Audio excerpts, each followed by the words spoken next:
লোকসভা ভোটে বিপর্যয়ের পর শনিবার প্রথমবার বৈঠকে বসছে রাজ্য বিজেপির কোর কমিটি। ওই বৈঠকে হাজির থাকার কথা 24 জন সদস্যের। শনিবার দিল্লি থেকে কলকাতায় ফিরে বৈঠকে যোগ দেবেন বিজেপির রাজ্য সভাপতি সুকান্ত মজুমদার। ওই বৈঠকে উপস্থিত থাকার কথা শুভেন্দু অধিকারী, দিলীপ ঘোষেরও। এদিকে দলের ভোটে বিপর্যয়ের পর থেকেই মর্নিং ওয়াকে বেরিয়ে প্রায় প্রত্যেক দিন রাজ্য নেতৃত্বকে তুলোধনা করতে শোনা গিয়েছে দিলীপ ঘোষকে। সেই দিলীপ ঘোষ শুক্রবার কার্যত মুখে কুলু বেটেছেন, বলেছেন সংবাদ মাধ্যমে আর কোনো কথা বলবেন না, তেমনটাই সিদ্ধান্ত নিয়েছেন। বিকেলের দিকে বিধানসভায় গিয়ে কর্মীদের সঙ্গে দেখা করেছেন দিলীপ ঘোষ, জানিয়ে বিজেপির রাজ্য সভাপতি পদ নিয়ে জল্পনা তৈরি হয়েছে। এদিকে ভোটে হারার পর কাঠি মন্তব্যে দিলীপ ঘোষকে আক্রমণ করেছেন অশোক দিন্দা। তিনি বলেছেন, হারের পর এসব কথা বলে কি লাভ, আগেই তো বলতে পারতেন লড়বেন না।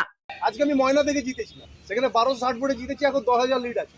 এখন যদি আমাকে বলে যেখানে টাফ সিট আছে সেখান থেকে তোমাকে দাঁড়াতে হবে, জিতে আসতে হয়, আই এগ্রি উইথ দ্যাট। আমি মানবো। আমি তারপরে বলবো না হেরে যাওয়ার পর যে আমি হেরে গেলাম। আমি দরকার তখন বলতে পারতাম যে আমি সিট নেবো না। বর্ধমানে কে সংগঠন আছে না আছে আপনি ভালো মতো জানেন, তো আপনি বলতে পারতেন যে আমি ওখানে দাঁড়াবো না, আমার হারার সম্ভাবনার চান্স বেশি আছে। কি সংগঠন হেরে যেয়ে গিয়ে কথা বলার লাভ, তার আগেই বলে দেওয়া উচিত ছিল।